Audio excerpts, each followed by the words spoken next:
अस्सलाम वालेकुम दोस्तों। आज की वीडियो में हम डेली एचएससी इंस्पेक्शंस के ऊपर बात करेंगे कि बीइंग अ सेफ्टी ऑफिसर आपने अपनी वर्क प्लेस के ऊपर डेली कौन कौन सी इंस्पेक्शंस करनी है। As HSC professional our site inspections are critical for enhancing safety culture and preventing accidents. एक एचएससी प्रोफेशनल के तौर पर हमारी जो डेली एचएससी इंस्पेक्शंस होती हैं हमारी वर्क प्लेस के ऊपर, वो सेफ्टी के कल्चर को फ़रोग़ देने के लिए, उसको बढ़ाने के लिए, उसमें एनहांसमेंट करने के लिए और जो एक्सीडेंट्स हैं उसको रोकने के लिए बहुत अहम है। प्रोएक्टिव इंस्पेक्शंस, फ्यूअर इंसिडेंट होंगे, plus strongly safety culture. Daily HSC health safety and environment inspections are essential tools for maintaining a proactive safety culture and preventing workplace incidents. जैसे मैंने अभी ऊपर जिक्र किया कि डेली हेल्थ सेफ्टी एनवायरनमेंट की inspections करना अपनी वर्क प्लेस के ऊपर एक प्रोएक्टिव सेफ्टी कल्चर को मेंटेन करने के लिए बहुत ज़रूरी एक टूल है। इसकी वजह से जो इंसिडेंट्स होते हैं वर्क प्लेस के ऊपर उनको भी रोकने में मदद मिलती है। As H S C professionals our daily site inspections plays a vital role in enhancing the safety culture, identifying hazards and preventing accidents before they occur. एक एचएससी प्रोफेशनल के तौर पर हमारा रोज़ाना अपनी वर्क प्लेस के ऊपर इंस्पेक्शंस करना सेफ्टी के कल्चर को बढ़ाने, इंसिडेंट्स को रोकने और जो हैज़र्ड्स आइडेंटिफाई हो रहे हैं उनको ख़त्म करने या कम करने में एक अहम किरदार अदा करते हैं।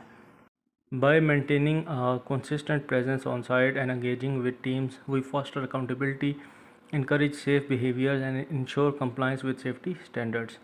साइट पर हमारी मुस्तकिल मौजूदगी को बरकरार रखने, टीमों के साथ एंगेज होने से अकाउंटेबिलिटी जो है उसको फ़रोग़ देने में मदद मिलती है, महफूज तर्ज़ अमल की हौसला अफजाई होती है और हिफाजती जो स्टैंडर्ड हैं, जो सेफ्टी के स्टैंडर्ड्स हैं, उनकी तामील को यकीनी बनाने में मदद मिलती है।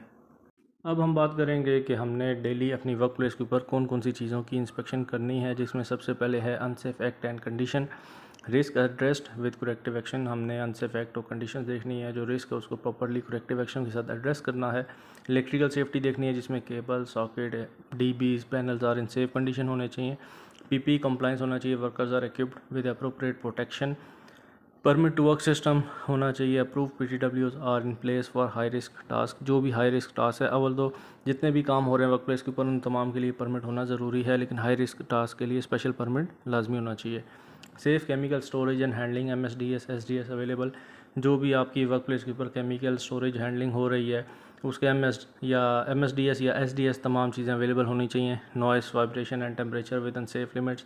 वर्क प्लेस जो आपका अगर कोई मैन्युफैक्चरिंग प्लांट है वहाँ पे नॉइस, वाइब्रेशन या टेम्परेचर के जो हैज़र्ड्स हैं वो सेफ लिमिट्स में होने चाहिए। Valid work permit for high risk task जैसे हॉट वर्क, कन्फाइंड स्पेस, ये मैंने अभी ऊपर जिक्र किया। सेफ़ वर्क प्रोसीजर फॉलोड, जो सेफ़ वर्क प्रोसीजर बने हुए हैं वो तमाम फॉलो हो रहे हैं। Workers know how to report hazard, workers को पता हो कब ने किसी हैज़र्ड को कैसे रिपोर्ट करना है। First aid and emergency preparation kits and muster points are in order. आपकी जो हंगामी प्रिपरेशन है, एमरजेंसी प्रिपरेशन है, वो इन ऑर्डर होनी चाहिए। फर्स्ट एड किट्स साइट के ऊपर अवेलेबल होनी चाहिए। Fire alarm and detection system working, fire alarm system जो लगा हुआ है वो डिटेक्शन सिस्टम फायर अलार्म वो वर्किंग में होना चाहिए। Flammable material stored properly, LOTO system जो है उसकी कंप्लाइंस होनी चाहिए। लॉग आउट, टैग आउट की।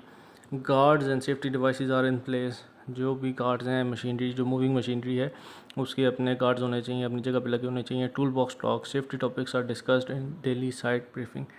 डेली जो वर्क प्लेस के ऊपर ब्रीफिंग हो रही है उसमें टूल बॉक्स टॉक हो रही है नहीं हो रही।